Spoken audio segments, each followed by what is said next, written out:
Adrián está cursando filosofía, él es editor, escritor. Creo que va a ser un tiempo bien interesante. Vamos a escucharlo a él y también vamos a tener posibilidad de reaccionar y de intercambiar diálogo. Así que si quieren ir tomando notas o alguna pregunta o algo que va surgiendo durante la exposición, sería bueno que ustedes aprovechen para después, más tarde, en el tiempo que vamos a tener, poder hacer el intercambio. Te damos gracias, Señor, por este tiempo que podemos disponer. Gracias por la generosidad de la gente acá del colegio que nos da el espacio para juntarnos. Y gracias por la generosidad también de Adrián de preparar este tema y venir a compartirlo con nosotros. Te damos gracias por su vida, por su familia. Te pedimos que los bendigas y que en este tiempo, Señor, ahora vos estés presente como has prometido y que podamos, en el ejercicio de las capacidades que vos nos das y de la información a la que podemos acceder, podamos en esta mañana trabajar también en clave de tu reino. Te pedimos en el nombre de Jesús y te damos gracias. Amén. Gracias. Bueno, chicos, gracias por recibirme en esta mañana.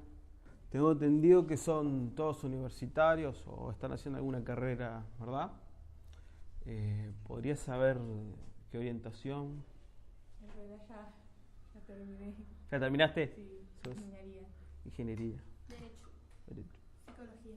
Oh, mi esposa es psicóloga. Ingeniería. Ah, vos sos la hija de Jorge, ¿no? Bueno, pero... ¿Pero qué te gustaría seguir? ¿O qué? Psicología. ¿Otra psicóloga? Bueno. Trabajo social. Ciencia política. Yo soy licenciado en Relaciones internacionales. Lingüística. Oh, de ahí te conozco quizás, de la Facultad de Humanidades. Claro, sí. Te he visto ahí, por ahí, cometiendo algunas cosas después de hablar con... Economía, ¿y vos? ¿Y ella es tu esposa? No. Comunicación. Bueno, muy bien. Como le decía Jorge, hoy vamos a hablar un poco, yo le puse a esta charla la reforma y la construcción de la identidad moderna. Vamos a hablar reforma desde un punto de vista más amplio, no tan histórico.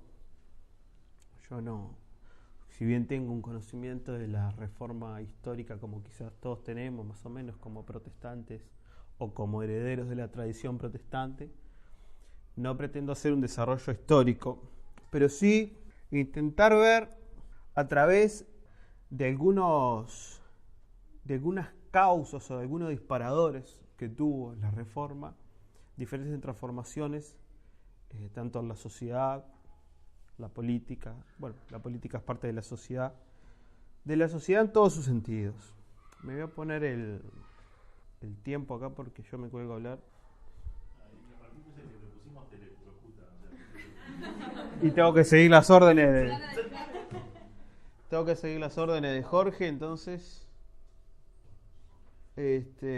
tengo pensado hablar de cuatro consecuencias de la reforma. Traté de sistematizarlo para que nos entendamos un poco. La primera es la reforma del sujeto. La segunda que vamos a hablar es la reforma social, la tercera es la reforma política y la cuarta es la reforma ética. Yo voy a tratar de hablarlo rápido, es un tema muy amplio para tratar de sintetizarlo. Quizás diga alguna palabra que no se entienda. La filosofía tiene mucho de tecnicismo, que no está muy bueno eso, y a veces uno dice palabras pensando que el otro entiende y a veces no entiende. Como bueno, todas las disciplinas y las diferentes áreas tienen sus tecnicismos, pero vamos a tener 40 minutos y después vamos a tener los 20 para intercambiar, dialogar un poco, charlar y quizás clarificar algunos conceptos. Lo primero que quiero introducirme, antes de introducirme en los 4 tipos de reformas que tengo pensado, es decirles que la reforma protestante, iniciada, entre comillas, por Lutero, ¿por qué entre comillas? Porque Lutero tuvo sus predecesores, como John Wycliffe, como John Hus, que intentaron de alguna manera traer las escrituras en manos del pueblo, de los campesinos, intentaron volver al fundamento bíblico, pero Lutero hace un quiebre importante porque en cierta medida hay muchos factores. Primero, que no lo pudieron matar, porque los príncipes lo protegieron. Y segundo, que bueno, no sé, por la providencia divina, él fue como el que dio el golpe final, entre comillas. Lo que primero que quería dejar claro es que la reforma de Lutero es exclusivamente teológica. A Lutero no le interesa la política, no le interesa la ética, no le interesa nada. Él quiere que las almas se salven. Todo lo que sucede después son consecuencias de lo que Lutero hace. Pero la reforma, o el interés de Lutero es meramente teológico. Él, en una crisis existencial, de darse cuenta de que su manera de ser, de su manera de comportarse, no llegaba a los requisitos que la iglesia de la época decía que tenías que llegar para ser salvo, dice, bueno, me voy al infierno, me voy al infierno. Se empieza a desesperar y, bueno, un gran erudito, y leyendo la Biblia, leyendo las Escrituras, se dice que en el pasaje de Romanos, que dice que sois salvos por la fe y no por la gracia, sois salvos por fe y no por obra, y no por la gracia. Y no por... Terrible el tipo, no había entendido nada, ¿viste? No había entendido nada. Estoy medio dormido todavía, discúlpenme, no había entendido nada el hombre. Soy salvo por fe y no por obras. Le cae la ficha. ¿Por qué estamos festejando los 500 años? Bueno, en 1517 se dice que él fue al castillo de Wittenberg y clavó las 95 tesis. Relato que hoy es cuestionado, dice que no, que es una leyenda, que en realidad él envió una carta. Bueno, no sé, no importa. Lo cierto es que la reforma de él es teológica. Y lo que él hace no es nada nuevo, él no recibe ninguna revelación del cielo, no se le aparece ningún ángel, no trae nada nuevo. Lo que hace es volver a las Escrituras. Es un dirigir la mirada de vuelta a las Escrituras. Y él encuentra que las Escrituras y la manera de ser, de vivir de la iglesia eran incompatibles, de su época, ¿no? Eran incompatibles. Y vivió una distancia, un contraste. ¿Cómo es esto? Dice. Y lo que él empieza a denunciar es ese contraste, esa distancia entre lo que la iglesia era, cómo se expresaba y lo que decían las Escrituras. Eso es lo que hace Lutero, es volver a las Escrituras. Volver. Él hace una hermenéutica, una interpretación. Vuelve a las Escrituras. Yo digo que la reforma es una protesta hermenéutica, porque lo que protesta es por reinterpretar o interpretar las Escrituras. Él no quiere traer nada nuevo, él nunca se quiso separar de la Iglesia Católica, no era su objetivo, le echaron frío, lo excomulgaron. Él lo que quiere es volver a las Escrituras, nada más. Y obviamente esto representaba un gran problema. La reforma del sujeto. La primer tipo de reforma. ¿Por qué la reforma del sujeto? Sucede lo siguiente. Si yo digo que Dios ya no está en el Papa, o que el poder de Dios ya no reside solamente en el Papa, en la nobleza, en el clero, en el poder de la Iglesia Católica, sino que Dios, por medio de la fe, puede habitar en mí, lo que yo hago es descubrir que hay un mundo interior dentro mío. Y lo que sucede en el siglo XVI es que la gente empieza a descubrir su interioridad. Para nosotros esto es más que obvio. Todos sabemos que tenemos un mundo interior, que tenemos sentimientos, pensamientos, que tenemos que cuidarnos, ciertas cosas, más los psicólogos. Todos sabemos eso, ¿verdad? Pero antes del siglo XVI eso era impensable. La realidad humana era lo que Hegel llama en uno de sus libros la certeza sensible. La realidad, la verdad, era todo aquello que yo podía percibir con los sentidos y que estaba fuera de mí, de mi exterioridad corporal. Mi realidad era esto. Había como una unión entre el ser humano y la naturaleza. Era toda una totalidad. Naturaleza y el hombre. De ahí también la falta de respeto, si miramos de nuestro hoy, hacia el ser humano. El ser humano era algo más de la naturaleza. Y se terminaba en el cuerpo. No había descubierto el hombre su interioridad, su subjetividad.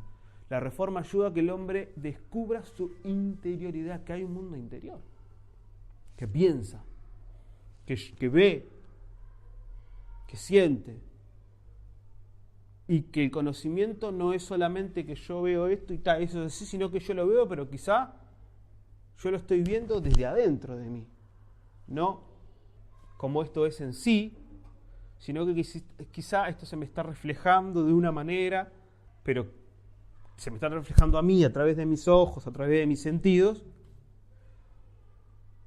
pero hay algo más adentro mío que lo ve así, lo percibe, y sí, quizá no. Esto pasa, por ejemplo, con los daltónicos, ¿no? La gente daltónica ve otros colores. Ve otros, claro, ve otros colores, ve otros colores, o sea, y no. Entonces, ¿de qué color es esto? ¿Cómo lo vemos todos nosotros o cómo lo ve el amigo? Y él va a decir cómo lo veo yo. Yo voy a decir, no, papá, ¿cómo lo veo yo? Entonces, lo que hace la Reforma o Lutero, ese movimiento, es el descubrimiento de una interioridad y el nacimiento de lo que nosotros entendemos hoy por individuo. El nacimiento del individuo. El individuo, dice Nietzsche, es una cosa única que tiene opiniones únicas y que se posiciona frente a la totalidad con opiniones nuevas y diferentes.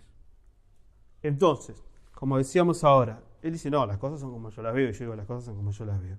Lo que hace la interioridad es, de alguna manera, que ya no aceptamos que eso está ahí y es así, sino que ahora juzgamos desde adentro.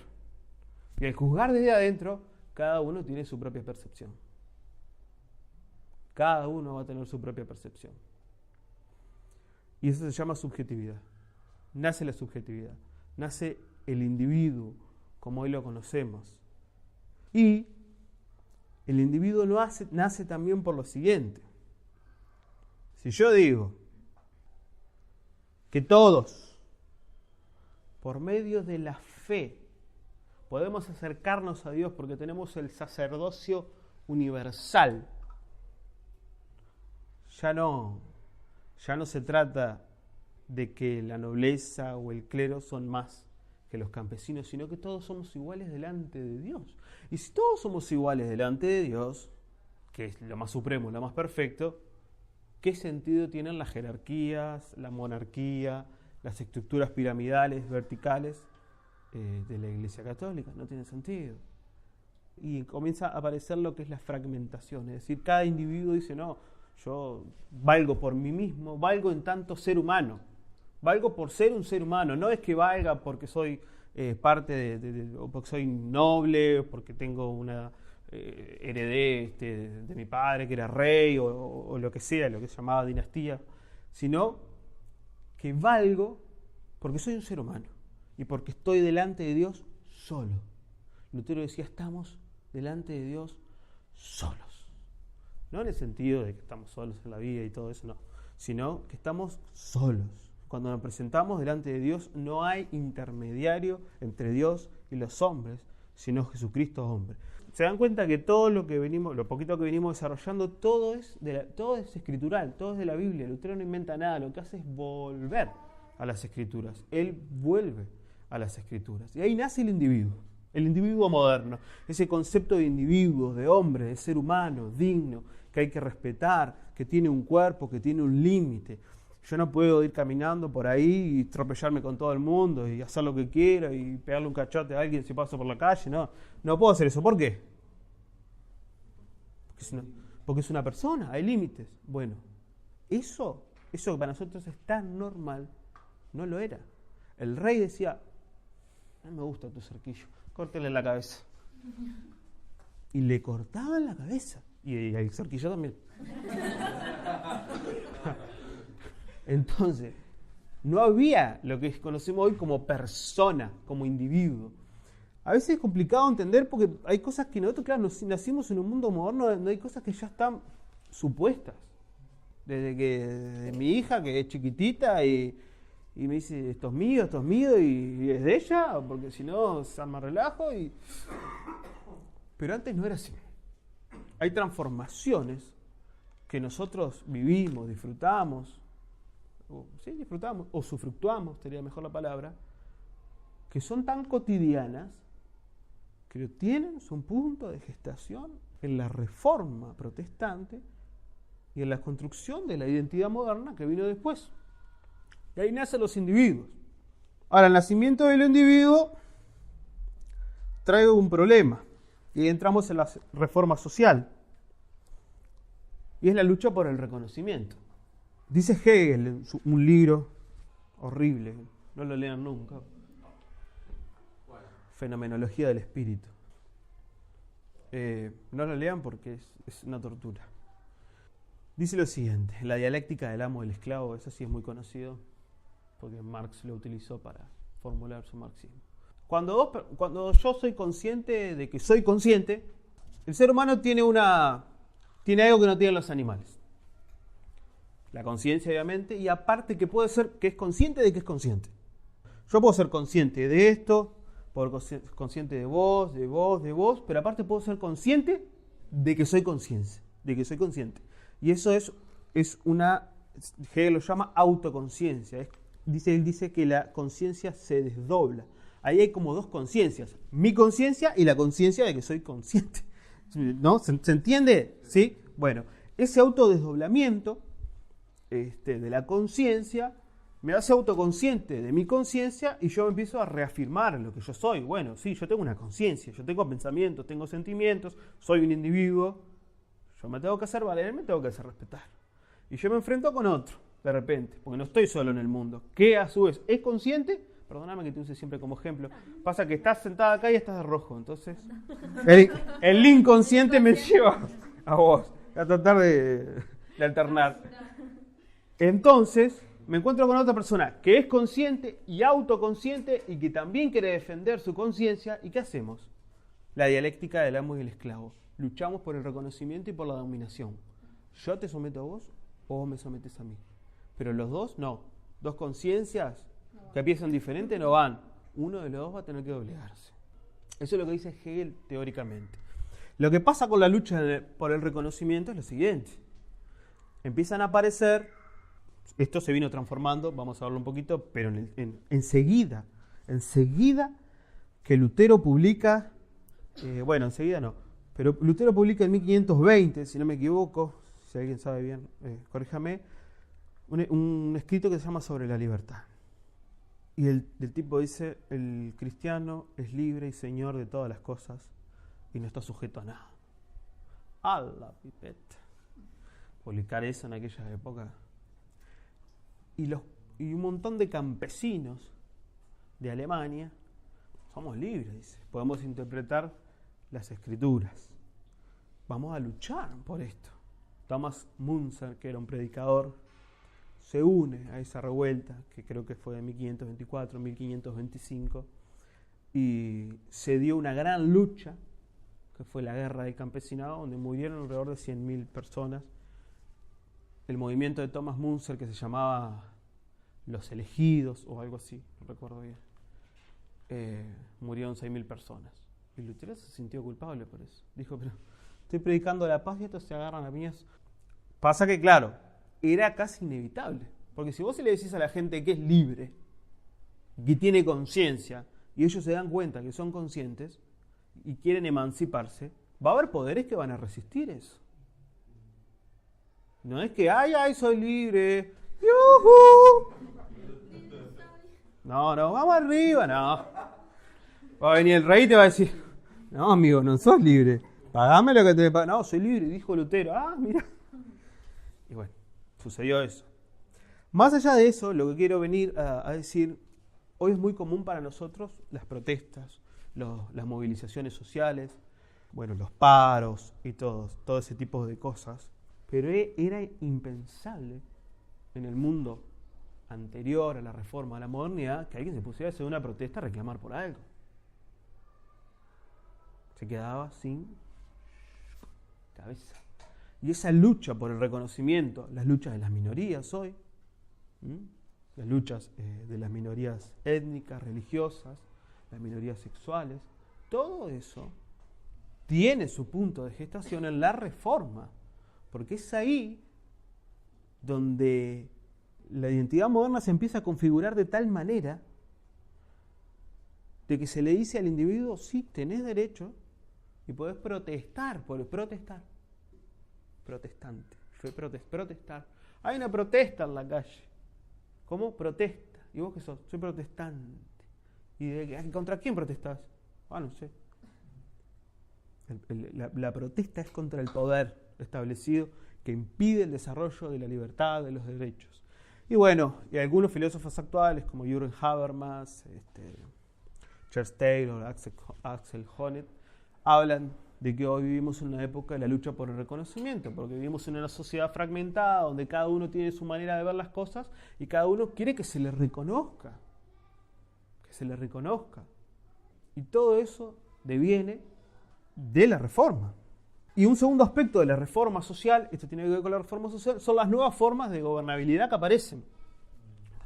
Porque el trasfondo es algo así como el límite que establece lo que es válido, o lo que no es válido, lo que es legítimo, lo que es ilegítimo en un tiempo dado para la conciencia colectiva.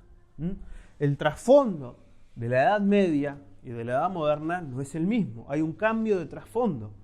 Por ejemplo, en la Edad Media, en el trasfondo, en aquello que le da sentido a la realidad, la dinastía, la herencia de los reyes, ¿no? del linaje, estaba bien vista. Era algo divino, porque los reyes decían que eran descendientes de Adán. Es el argumento, decían usar la Biblia, ¿viste? Decían, no, los reyes tienen que reinar y eso porque somos descendientes de Adán. Dios le dio una promesa a Adrián. Gracias, Señor. Dios le dio una promesa a Adán de que iba a señorar la tierra. Entonces los reyes que son descendientes de Adán tienen que señorear ellos. Y lo demás, y bueno, no sé de quién son descendientes, pero de alguno por ahí, medio pecador. Ese era el argumento. Y aparece en el siglo XVII John Locke, un cristiano, quizá después de Lutero, uno de los que más impulsó las reformas sociales y políticas del siglo XVII y el siglo XVIII.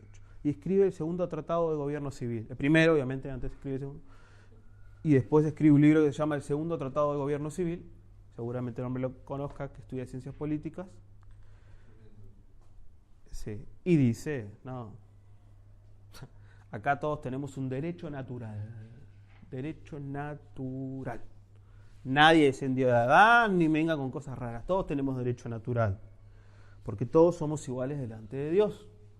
Todos tenemos un derecho natural a la libertad, a la vida, a la protección de nuestros cuerpos, de nuestras mentes, de nuestras conciencias. Y ahí se produce un cambio de trasfondo. Charles Taylor le llama, que es un filósofo contemporáneo católico y muy bueno, lo recomiendo.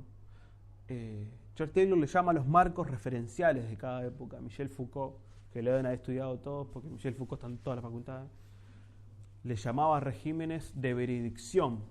Aquello que dice lo que está bien y lo que está mal, cambian.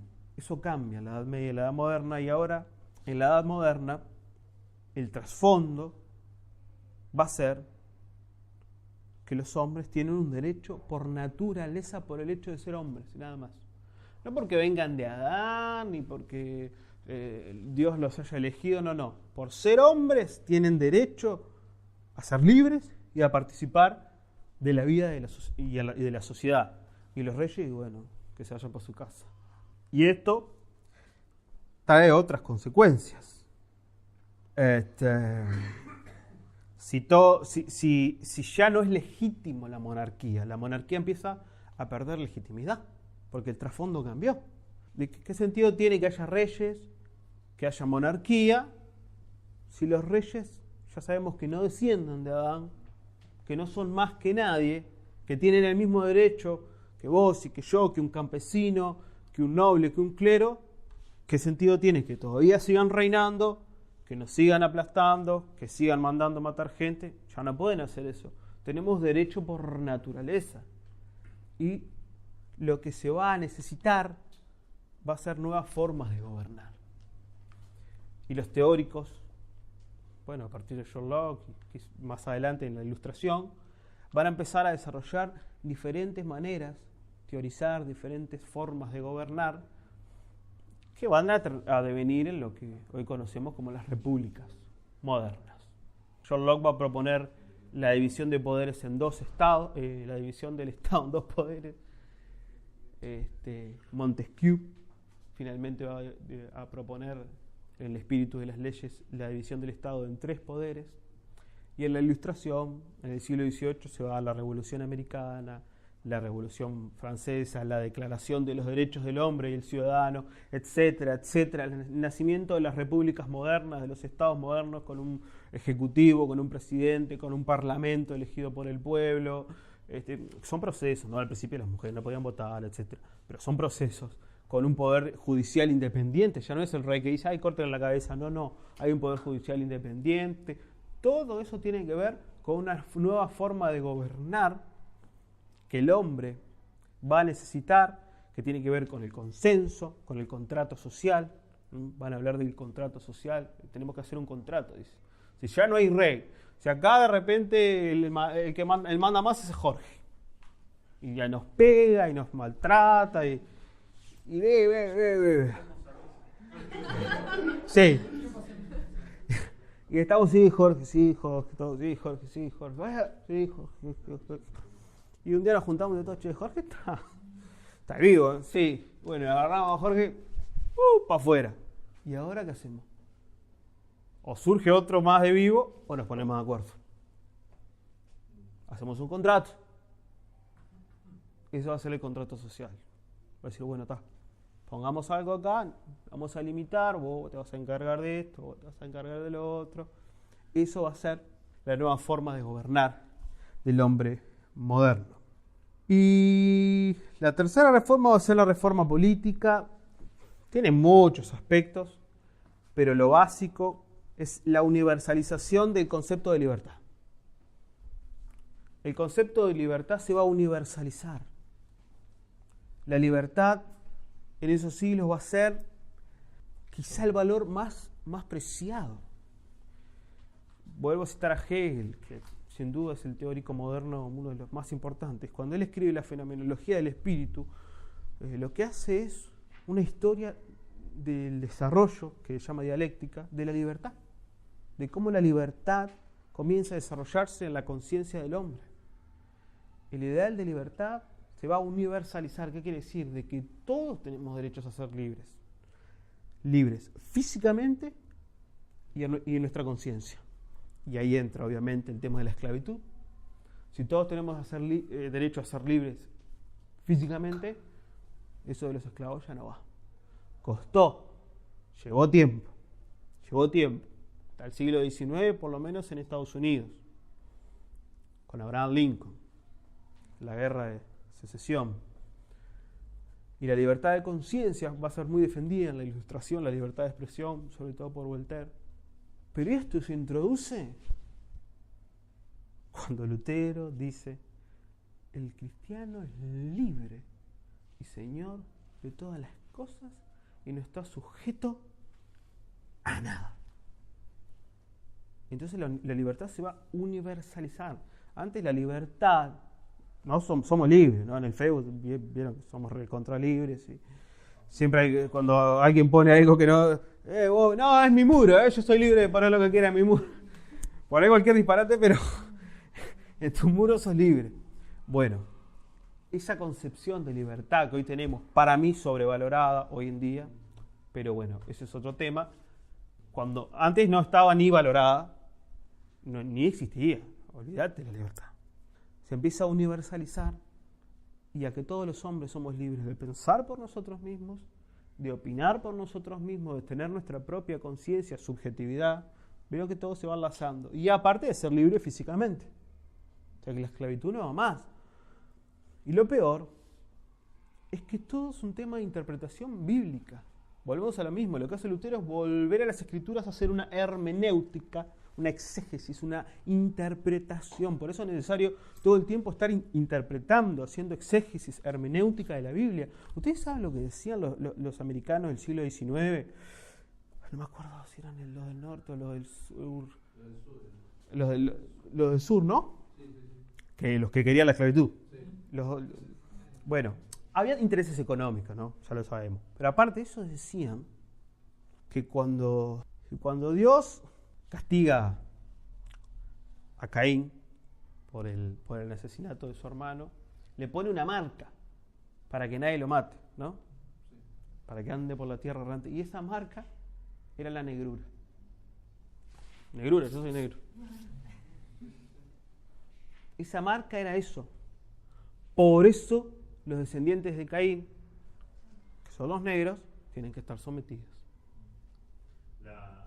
Inclusive surgen denominaciones evangélicas. Por ejemplo, la Convención Bautista del Sur en Estados Unidos, su origen histórico es el de defender la esclavitud, ¿no?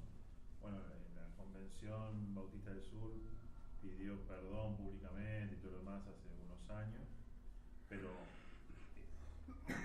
como fenómeno sociológico es bien interesante. O sea, toda una estructura eclesial para sostener este régimen de explotación.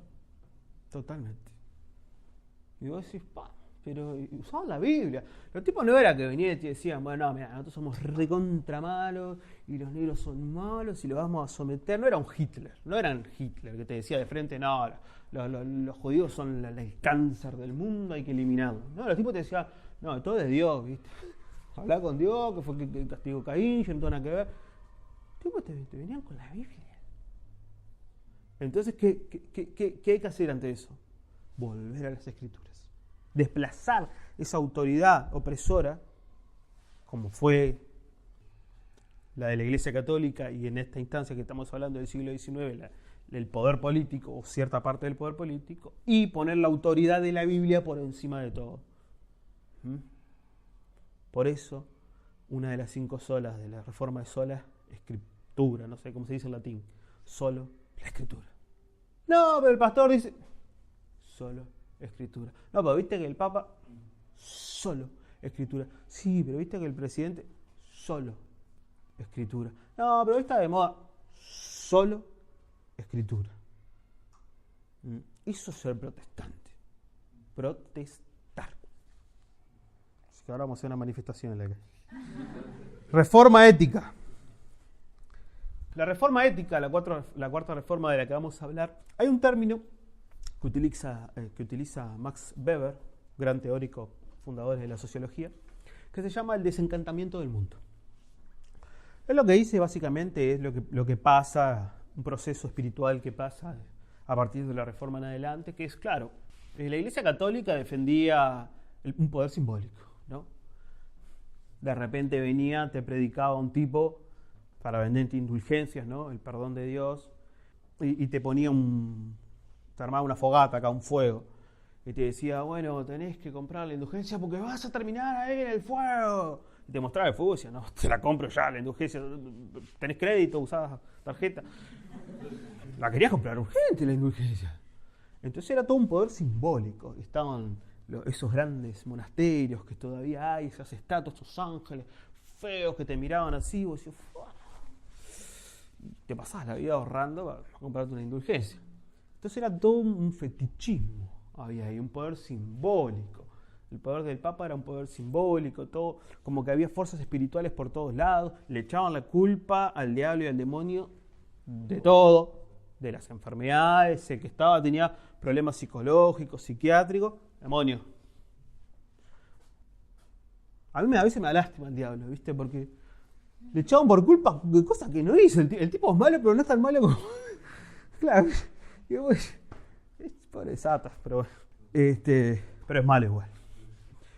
Y entonces le echaban el demonio por todo. Y todo un poder simbólico, obviamente. Cuando nos empezamos a dar cuenta que por medio de la razón las cosas no son tan así, que hay mano humana metido en el medio, ese encantamiento, esa fábula, ese poder espiritual de que están los demonios acá y te van a agarrar, y se entra a perder. La gente empieza a ser más racional. De hecho, hay muchos que se fueron a un extremo, ¿no? Tan racionalistas que dejaron de ver que realmente hay un mundo espiritual. Pero no es una paranoia. Ni una cosa ni la otra. Un equilibrio que todavía intentamos, de alguna manera, tener todos en nuestra vida individual en las comunidades cristianas. Pero al irse hacia un lado, hacia el racionalismo, hacia la razón, y a rechazar eso, porque ese mundo encantado de símbolos espirituales los había tenido oprimidos, los había hecho sufrir a las poblaciones, los había sometido. No, yo no quiero nada con eso. El demonio, no, ¿qué demonio? No. Entonces se produce el desencantamiento del mundo y es una pérdida de la influencia de lo espiritual en el mundo. Y se empieza a idealizar o a sacralizar la razón, ¿no? La razón empieza a ser un nuevo Dios, en algún sentido. Pero que, como respuesta a que antes se utilizó esos poderes simbólicos. Y al ser ese nuevo Dios la razón, obviamente trajo cosas malas, pero vamos a hablar de lo bueno que trajo. Fueron una ética nueva. La primera ética formulada o teorizada son procesos, no es que los autores sean dueños de las cosas, sino lo que hacen los autores es describir y sistematizar la realidad, y en este caso los filósofos. La ética de Kant, que es una ética de la autonomía y del deber. Ética de la autonomía, auto, a sí mismo, nomos, en griego la ley, autonomía, el que se da a sí mismo la ley. Es una ética del deber, es una ética interior.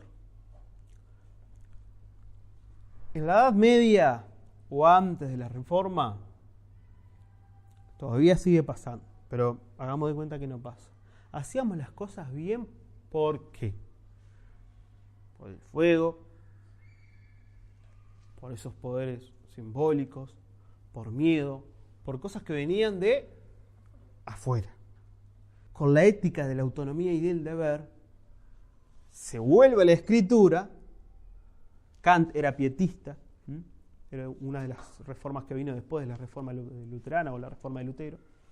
Era muy racionalista, muy escéptico, en el sentido cristiano raro. No sé si llegó a ser cristiano, pero bueno. Lo que surge ahí o lo que se toma ahí de vuelta es la ley interior.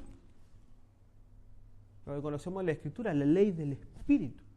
De que las cosas se deben hacer por la motivación interna, por la inclinación interna, por una ley interior, que no importa lo de afuera, las presiones que podamos tener en todo sentido, fácticas, en el sentido económico, en el sentido ético, político, lo que sea, sino que nuestra ética, nuestro comportamiento, nuestra moral se debe basar en la ley interior.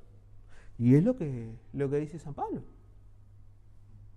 Para San Pablo, la ley de Moisés, que era una ley exterior, que intentaba regir al hombre desde afuera a través de mandamientos, carece de sentido.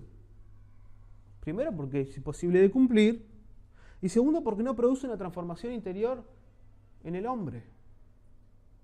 La verdadera ética, si podemos hablar de ética dentro del cristianismo, es interior, es la ley del espíritu, es la promesa que Dios hace a los profetas de transformar, de cambiar nuestro corazón de piedra en uno de carne. Y esa transformación interior, esa ley del deber, de hacer las cosas porque debemos, no porque tenemos ganas o porque fui fufado o porque pintó, no, es por el deber, dice Kant, por el mero deber. Kant lo atribuye a la razón, ¿tá? Kant lo atribuye a la razón, no termina atribuyéndoselo a Dios. ¿Tá? Para Kant, Dios es parte de un mundo nouménico que no se puede conocer, bla, bla, bla, bla. Pero nosotros, como cristianos, creemos en el deber, que las cosas debemos hacerlas por deber, porque por deber a Dios y por la ley interior. Hagan todo como para el Señor, no como para los hombres, ¿no? Que es un volver a las Escrituras constante. Eso es una ética del deber muy cuestionada en el siglo XX y en este siglo, pero que la trae a la modernidad la Reforma. Porque la Reforma lo que hace es volver a las Escrituras. Y la última ética, para mí la que más me pega, es la reconciliación entre lo humano y lo divino. Y tiene que ver con algo que plantea Hegel, pero que es un proceso histórico. Hegel simplemente lo teoriza. En el mundo griego, Platón dice lo siguiente. Acá estamos nosotros, los mortales, el mundo sensible, que vamos a perecer, que cambiamos, que vamos acá para allá, boom, boom, boom, va, lo material. Y hay un mundo ideal, el mundo de las ideas, inteligible, eterno, suprasensible, que no cambia, y nosotros somos mera copia de eso. Hace una división. Nosotros estamos acá, están allá. Aristóteles cuestiona un poco eso, pero sigue igual, defendiendo de que hay un motor inmóvil, que vendría a ser Dios, estático allá en el universo, que mueve todas las cosas, y después estamos nosotros que nos movemos. Está el motor inmóvil, él le llama Dios, que mueve todas las cosas, están los astros. Aristóteles habla de astros. Y aparte estamos nosotros acá en este mundo. En la Edad Media, sobre todo la escolástica, que es la escuela teológica o la corriente teológica previa a la Reforma, que Lutero le llamaba como una palabra que empieza con P y termina con A, que no quiero decirla. Lutero era un medio boca sucia. ¿Cómo era que le decía al Papa? Un cerdo, no sé qué le decía al Papa. No. Tomás de Aquino. San Agustín no. De hecho, San Agustín tiene que ver con la interioridad. Lutero es agustiniano. Lutero, cuando vuelve a la Reforma, no solo vuelve a las Escrituras, también vuelve a Agustín. Te dije Tomás de Aquino por decirte, en realidad la escolástica no es Tomás de Aquino, sino la escolástica tiene que ver con un fenómeno que se da en el siglo XII más o menos, que es que los árabes empiezan a traer a Occidente los textos de Aristóteles. Entonces, los textos de Aristóteles estaban tan llenos de ciencia y de cosas y explicaban fenómenos que la Biblia no explica, no porque no pueda, sino porque para mí no es el propósito de la Biblia explicar ciertas cosas. Para mí no. Y entonces intentan configurar lo que toda esa maravilla de Aristóteles y la Biblia. Y ahí arman toda una teoría. Y bueno, aparece Tomás de Aquino, etcétera. Esto está Dios supremo allá arriba, nosotros estamos acá. La Reforma rompe con eso. Por volver a las Escrituras, y Hegel dice lo siguiente. Hegel era luterano. Dice, la Reforma protestante es la consumación entre lo divino y lo humano, entre lo infinito y lo finito. Hay una reconciliación, porque Cristo es todo hombre y todo Dios. Entonces, ya no hay separación entre lo humano y lo divino. Lo divino está en lo humano y lo humano está en lo divino. Ahí volvemos a que somos hechos a imagen y semejanza de Dios. Porque en el hombre habita el Espíritu Santo. Y si vos estás llena del Espíritu Santo, hay divinidad en vos, pero también hay humanidad. Lo humano y lo divino están juntos. Ya no hay una separación. Entonces, si el Espíritu de Dios, si la divinidad está en ella es, entre comillas, una diosa. En el sentido de que merece un respeto. Tiene una dignidad suprema como ser humano, porque Dios habita en ella. Y en esa reconciliación entre lo humano y lo divino, y ya termino, llegué a los 40 minutos, se ve claramente en la Escritura, en el templo que Dios le mandó a construir a Moisés, estaba el patio, estaba el lugar santo y el lugar santísimo. Entre el lugar santísimo y el lugar santo había un velo, al cual solo entraba el sacerdote una vez al año, atado del pie, por si entraba en pecado, se moría y había que sacarlo arrastrado. En el lugar santísimo estaba el arca del pacto, etcétera, etcétera. Y la presencia de Dios manifiesta. Cuando Cristo muere en la cruz y dice, consumado es, casi todos los evangelios, creo que el de Marcos no recuerdo bien, cuentan el relato de que ocurre un terremoto, se rasga el templo, ahí sería, ese es el segundo templo, esa es la reconstrucción del templo. Se rasga el templo y se rasga el velo.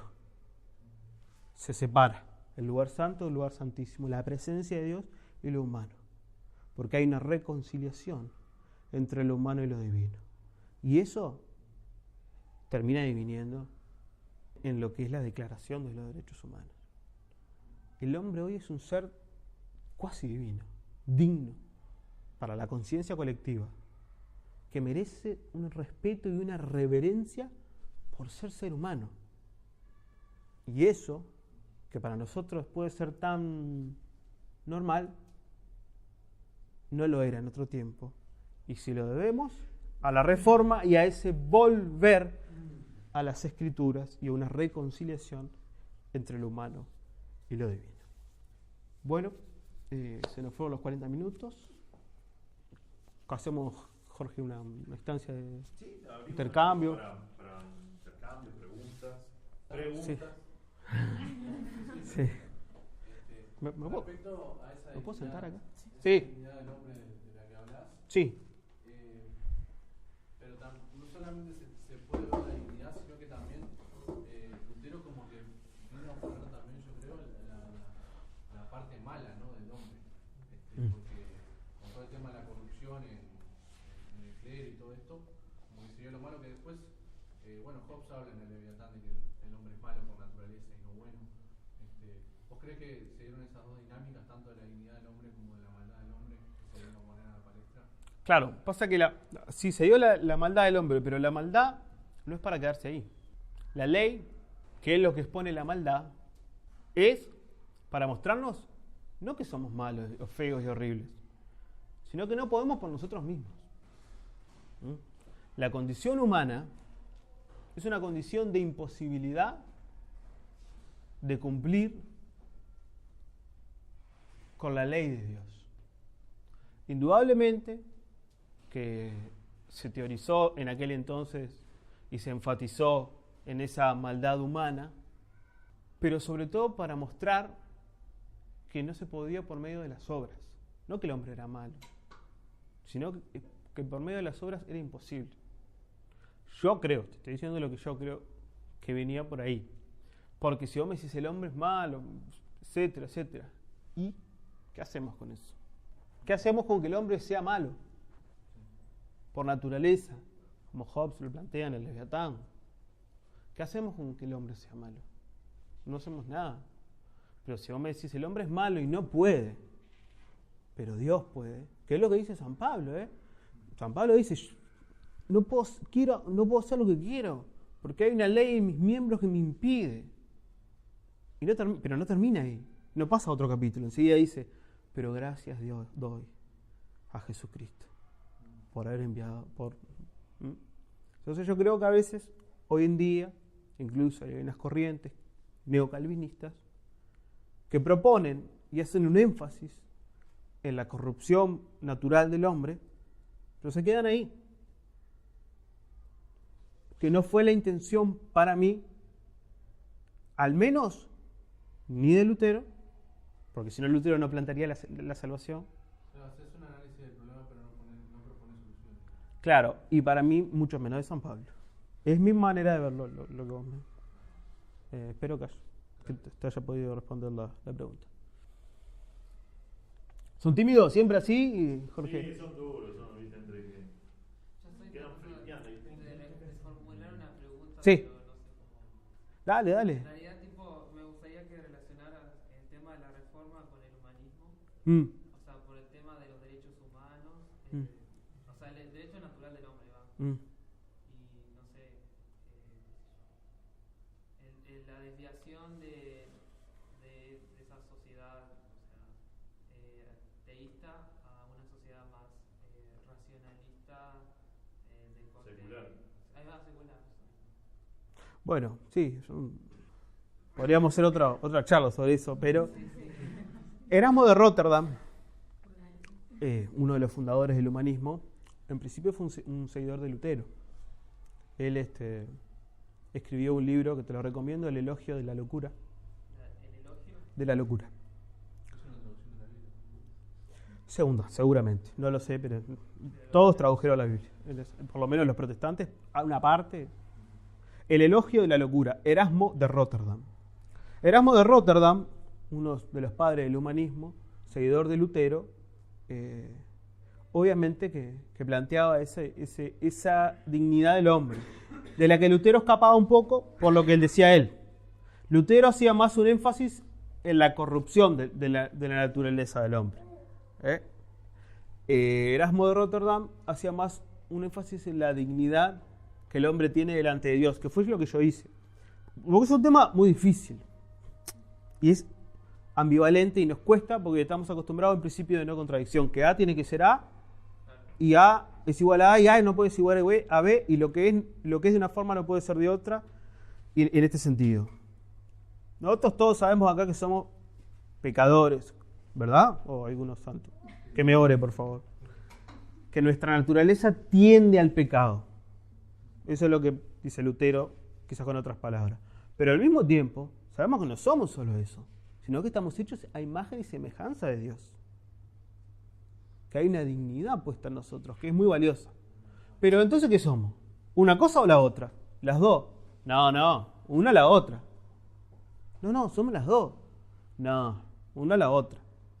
Entonces tendemos siempre a una cosa o la otra. Pero en realidad hay una conjugación de las dos cosas en nosotros. Es la reconciliación entre lo humano y lo divino. Y el humanismo tiene que ver con eso. ¿El humanismo qué es? La dignidad del hombre. Es poner al hombre como centro de la existencia. Lo que pasa, y voy a tratar de ser breve, el humanismo es esto. En la Edad Media el sujeto máximo, o sea, del latín subjectum, es decir, aquello que sostiene y le da sentido a toda la realidad, era Dios o la interpretación de Dios de la iglesia medieval. Dios era el ente supremo máximo y el mundo giraba alrededor de él. El humanismo lo que dice, no, el mundo tiene que girar alrededor de la figura del hombre, porque el hombre es digno. Eso es el humanismo, es un cambio de sujeto universal. También hay una lectura del humanismo como un desplazar a Dios del centro, como la explicación del Claro. todo para colocar al hombre autosuficiente, ¿no? Claro. Y es con esto que tenemos un problema los cristianos, porque identificamos esa independencia de Dios con el pecado original, ¿no? En esta cuestión del hombre decir, no necesito ni la pauta, ni la explicación, ni a Dios, yo me valgo por mí mismo y soy independiente. Ahora es interesante cómo el humanismo también va a tener versiones de humanismo cristiano, Claro. ¿no? O de una relectura de la importancia del hombre también con elementos de fe, ¿no? Y es bien interesante esto que vos un poco recién remarcabas no es que sacan a Dios del centro, sino que es al Dios del medioevo, Claro. ¿no? Esa concepción de Dios, ¿no? La religión es el opio de los pueblos, pero ¿qué religión estamos hablando, no? Obvio. O de qué Dios estamos hablando. O Dios ha muerto, de Nietzsche. También. ¿Qué Dios ha muerto? Exacto. Claro, es eso. Hay que tenerlo claro siempre, porque a veces nosotros estamos defendiendo, ahora está de moda, que lo haga, está todo bien, y si me quiere regalar una remera, también la acepto. Pero la remera dice que Dios está vivo. Anda, que Dios está vivo, Dios está vivo. Eso va en contra de la frase de Nietzsche que dice Dios ha muerto, etcétera, etcétera. El concepto de la muerte de Dios, que es un concepto. Pero no hablan de nuestro Dios, no tiene nada que ver con nuestro Dios.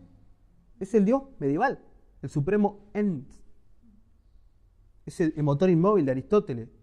Para mí ese Dios murió hace rato, gracias a Dios que murió. Porque si no, no tuviéramos el Dios que nosotros tenemos. Entonces a veces, en nuestra ingenuidad, terminamos defendiendo cosas que no tienen nada que ver con nosotros. Adrián, pensando en esto que vos decías de la nueva forma de gobernabilidad, cómo cambia el trasfondo, ¿no?, de la Edad Media con la Reforma, pero cuando vemos en Europa lo que pasa, y no en muchos siglos, sino en relativamente poco tiempo después de la Reforma, lo que vemos es monarquías parlamentarias, ¿no?, o con algún tipo de control por un marco legal, una constitución, una carta magna, y vemos nuevas iglesias que empiezan a reproducir en su institucionalidad la iglesia anglicana, ¿no?, lo que será después la propia iglesia luterana, la iglesia nacional en Finlandia, que empiezan a reproducir en su institucionalidad aquello que se criticaba del modelo católico, ¿no? Católico romano. ¿Qué pasó con el modelo? Que se fue en buenas intenciones, se lo comió las dinámicas del poder, de la búsqueda del poder, del ejercicio del poder. ¿Qué pasó? Para mí pasó lo siguiente, incluso escribí un artículo sobre esto, que no sé si hubiera podido pasar de otra manera, realmente no lo sé, habría que investigarlo. Si todos podemos interpretar la Biblia, la autoridad máxima, vamos a la Reforma, la autoridad máxima es la Escritura y la libre interpretación, porque no hay intermediario, ni siquiera Lutero. No es que Lutero viene y dice, bueno chicos, vamos a lo que yo digo, no.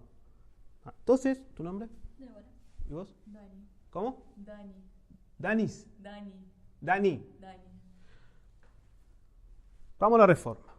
Y nosotros tres nos damos cuenta que somos libres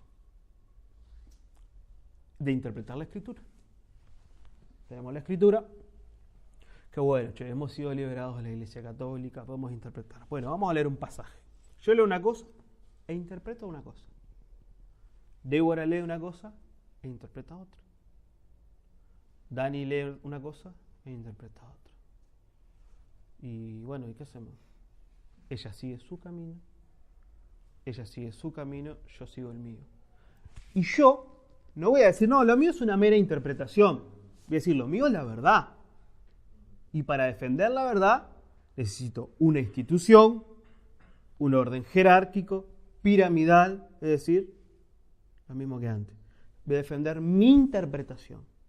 Ella va a defender su interpretación y ella va a defender su interpretación. La Reforma lo que produce es una fragmentación y el error, para mí, estuvo en que en vez de buscar una unidad, un consenso, o no sé, claro, la mentalidad de la época, ¿no? Es muy fácil desde hoy hablar hacia atrás. No, pero hoy se sigue fragmentando. Sí, vamos a ir a eso. Pero cada uno hizo de su interpretación, de lo que habíamos dicho que era interpretación, la verdad. Lo mismo que antes. Pasamos de verdad absoluta de la iglesia medieval a interpretación, sí, somos intérpretes, a verdad de vuelta. Con B mayúscula, ¿no? Verdad impositiva, que no tolera al diferente. Entonces ella me es inconversa y dice, vení que te voy a predicar el adrianismo, no sé qué. Qué bueno. Pero el devoranismo y el daninismo, no. Son herejes. Vení acá con mi institución y te voy a someter al poder y a la verdad. Y vuelve a pasar lo mismo. Nacen las denominaciones también. Y sí. Porque cada uno va a querer sostener su interpretación. Para mí, obviamente, tiene que ver con una ambición de poder del hombre, ¿no? Es una ambición de poder. Es el poder y el hombre no son una buena relación, indudablemente. Y decirle a las personas que pueden interpretar libremente el libro más sagrado es darle un poder que creo que el hombre no supo manejar. Para mí tiene que ver con eso. Habría que investigarlo, ¿no? Da para desarrollarlo mucho más. Debe haber otros factores que desconozco. ¿Querés ser adrianista? Adrianita, tu esposa. No, pues te va a diezmo, por eso. Claro, yo ya anotaba los datos. ¿Algún otro comentario, pregunta? Si no, agradecemos a Adrián. Es interesante porque cuando pensábamos en esto del impacto de la sociedad, pensábamos de repente más como en el final de la charla que en el desarrollo. Entonces, gracias por el trabajo y el desarrollo y ver cómo el impacto de la vuelta a las escrituras, ¿no? El impacto con la dignidad de la persona, con la independencia, con la libertad. Ahora también es interesante cómo estos procesos no se dan solos, ¿no? Y cómo van después a devenir con la complejidad de la realidad hasta en excesos, ¿no? Y volviendo a perder el foco, ¿no? Entonces ahí es bien interesante. ¿Hasta dónde va nuestra responsabilidad hoy con volver con las escrituras? El impacto de volver a la escritura, de ser realmente protestante, queda solo circunscripto al espacio de nuestra vida de fe, en la congregación local, en la iglesia local. Debe tener un impacto, una proyección a todo el ámbito, a toda la esfera donde nos movemos, trabajo, sociedad. ¿Qué relectura hacemos, por ejemplo, del fenómeno de lo que pasó con el vicepresidente nuestro desde una perspectiva reformada? ¿Cómo lo miramos? O sea, en estos días ha sido bien interesante empezar a escuchar muchos análisis y muchas propuestas. Dije, ¿estuvo bien, estuvo mal en renunciar? Fue una cuestión de una jugada política, porque en realidad está tratando de evitar. ¿Y vos en su lugar qué hubieses hecho? Y entonces ahí uno escucha de todo tipo de argumentación. Como lo vemos, como lo analizamos desde una perspectiva ética protestante, o sea, una perspectiva ética bíblica, ¿no? Y entonces de ahí surge toda otra escala de valores y toda otra mirada, donde la verdad cumple un rol central. Bueno, pero en realidad mintió, sí, pero mintió un poquito. Pero, yendo a la Escritura, ¿qué valor, qué centralidad tiene la verdad como valor? ¿No? Para el vínculo con unos con otros y para con todo el pueblo, ¿no? Entonces, en la forma en que nos organizamos como sociedad y los valores que vivimos como sociedad, ¿qué rol juega nuestra forma de entender, de leer la Biblia y de buscar aplicarla? Sí, en consonancia con eso no me dio como para generar una pregunta, porque en realidad son cosas que siguen dando vueltas en la cabeza y es sábado de mañana. No. Pero me interesa mucho esto que cómo lo plantean en una reforma hermenéutica de cómo la importancia en lo que verdaderamente dice la escritura y volver siempre a la escritura, como esa llamada atención, digamos, de bueno, cada vez que veamos como algo que se esté desviando, tratar de volver a la escritura en nuestra parte o siempre que al juzgar, digamos, sea a través de eso.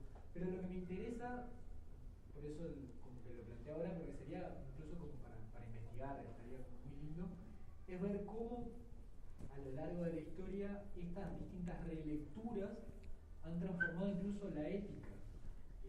Hablábamos de los movimientos de los movimientos de lo que pasó en Estados Unidos, el sur y el norte, y cómo se manejaba todo el tema de una ética cristiana con determinada, pero que dependía de esa relectura que se hacía de las escrituras. Y eso me llama la atención poder, no sé, investigar, por así decirlo, algún día, o seguir leyendo material, también si tenés algo que me puedas recomendar para leer. Sobre eso, cómo las distintas relecturas que se han dado, por distintos casos, ¿no? Quizás por traducciones, por esto, por otro, pero cómo han llegado a tener tanto peso, digamos, que cambia o genera éticas nuevas en estos movimientos. No sé si querés recomendar algo, una lectura. La era secular, tomo 1 y tomo 2, de Charles Taylor. Charles Taylor, La era secular, tomo 1 y tomo 2. Son libros muy caros, lo mejor es conseguirlo en PDF por internet, por Script. No sé si conoces la página Script, se consigue. Después, ¿Taylor? Sí, George Taylor. Después les paso una paginita que te deja bajar sin tener que subir o pagar de Script, pero después lo hablamos. No tenía. Después. Ahora estamos en el momento santo ahora. Estamos en el momento santo. No, quería hacer una cosita nada más. Ahí cerramos. Una cosita nada más. No, quería hacer una cosita. Hay una pregunta a mí que me atormenta. Nosotros hoy, por ejemplo, vemos, ¿no? Como decía él, el pasado, y decimos, ¿cómo se equivocaron estos tipos? Y yo a veces me pregunto, cuando mi hija crezca o mis nietos y nos miren, ¿en qué nos estaremos equivocando ahora? Porque todas las generaciones, vos lo dijiste muy bien, todas las generaciones hicieron una relectura y hubo desajustes.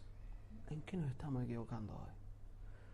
Y creo que una manera, por lo menos, de salvarnos de eso, es un volver a las escrituras constantes. Christian Schwarz, también recomiendo ese autor, teólogo contemporáneo, habla de la reforma constante. No es que fue la reforma, la reforma constante de nuestra vida espiritual y de como bien decía Jorge, de mirar desde la perspectiva bíblica todo lo que sucede alrededor nuestro y que Dios nos ayude. Porque hoy están pasando un montón de cosas en las iglesias evangélicas. Hay un montón de odio hacia ciertas minorías. Hay una creencia de que si logramos un Estado cristiano, las cosas van a cambiar por arte de magia, la ley exterior. Hay un culto a la personalidad. Un culto a la personalidad. Herejías. Claro, sí. Y todo eso es incompatible con las Escrituras. Y si somos protestantes, debemos protestar. Yo tengo mucha relación con muchos pastores de Uruguay, o de Montevideo, no voy a ser el loco nacional tampoco, de Montevideo, ¿no? Y conozco algunos que promueven un odio, un aplastamiento a la persona, el culto a la personalidad, unas cosas que no tienen nada que ver con las Escrituras, y conozco a los que no están de acuerdo con eso. Pero los que no están de acuerdo con eso, para no tener problema, y eso no es ser protestante. Que Dios nos ayude, nos dé la valentía y nos dé de nuevo, como decía Pablo, para hablar. Amén. Que así sea. Muchas gracias. No, gracias a vos.